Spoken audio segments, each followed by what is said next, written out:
নমস্কার সম্মানীয় দর্শক বন্ধুগণ, বৃদ্ধ ভাতা, বার্ধক্য ভাতা ও প্রতিবন্ধী ভাতার টাকা ডবল করল পশ্চিমবঙ্গের নতুন সরকার।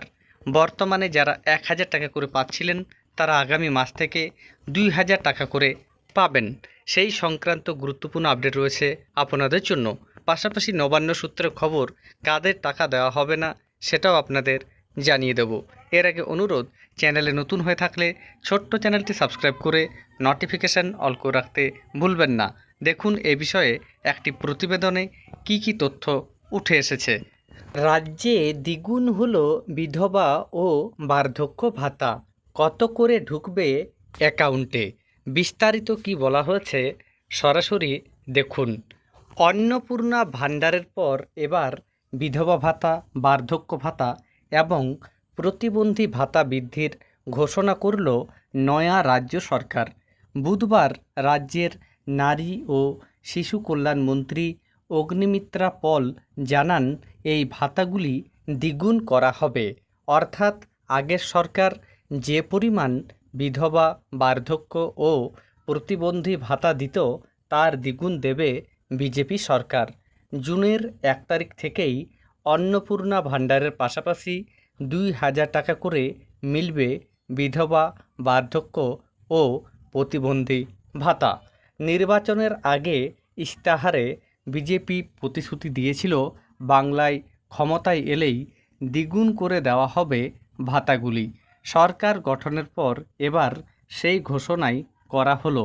মুখ্যমন্ত্রী শুভেন্দু অধিকারী জানিয়েছিলেন যে আগের সরকারের চালু করা কোনো সামাজিক প্রকল্প বন্ধ করা হবে না। ফলত মন্ত্রী অগ্নিমিত্রা পল জানান, বিধবা, বার্ধক্য ও প্রতিবন্ধী ভাতা দ্বিগুণ করে দেওয়া হয়েছে। এছাড়া আরও বলা হচ্ছে, প্রাক্তন মুখ্যমন্ত্রী মমতা বন্দ্যোপাধ্যায় লক্ষ্মীর ভাণ্ডার চালু করেছিলেন। ৫০০ টাকা থেকে শুরু হওয়া এই ভাতা ১৫০০ টাকা পর্যন্ত পৌঁছায়। বিজেপি প্রতিশ্রুতি দেয় তারা ক্ষমতায় এলে ৩,০০০ করে ভাতা দেবে মহিলাদের। সেই মতো ক্ষমতায় এসে জানানো হয় যে ১ জুন থেকে অন্নপূর্ণা ভাণ্ডার প্রকল্প চালু হচ্ছে। আগামী জুন মাস থেকেই বর্ধিত হারে এই টাকা উপভোক্তাদের ব্যাংক অ্যাকাউন্টে পৌঁছবে বলে নবান্ন সূত্রে খবর। মুখ্যমন্ত্রী হিসাবে দায়িত্ব গ্রহণ করার প্রথম দিনেই ক্যাবিনেট বৈঠক করেন শুভেন্দু অধিকারী। আর প্রথম ক্যাবিনেটেই নির্ধারিত হয়ে গেল অন্নপূর্ণা ভাণ্ডারের দিনক্ষণ। জানা গিয়েছে আগামী ১ জুন থেকে অন্নপূর্ণা ভাণ্ডার প্রকল্প চালু হবে।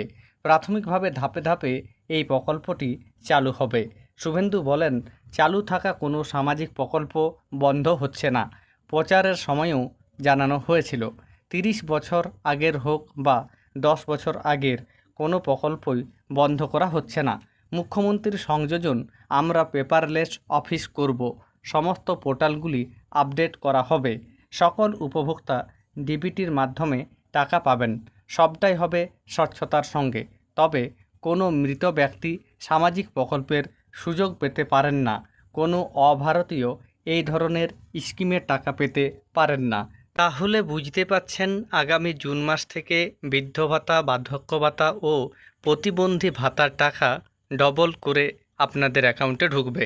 অর্থাৎ আপনারা এখন ১,০০০ টাকা পাচ্ছিলেন, এবার আগামী মাস থেকে আপনারা ২,০০০ টাকা করে পাবেন। পাশাপাশি নবান্ন সূত্রে খবর, যে সকল উপভোক্তা মারা গেছেন, অর্থাৎ আগে কোনো প্রকল্পে তার নাম ছিল, বর্তমানে তিনি মারা গেছেন, সেই ধরনের অ্যাকাউন্টগুলিতে আর টাকা পাঠানো হবে না। পাশাপাশি আপনারা জানেন এসআইআর প্রক্রিয়া হয়েছে পশ্চিমবঙ্গে। এসআইআর পর যারা বৈধ নাগরিক হিসাবে স্বীকৃতি পেয়েছে তারাই এই প্রকল্পের টাকাগুলি পাবেন। অর্থাৎ বর্তমানে যারা ভারতীয় তারাই এই স্কিমে টাকা পাবেন। ধন্যবাদ।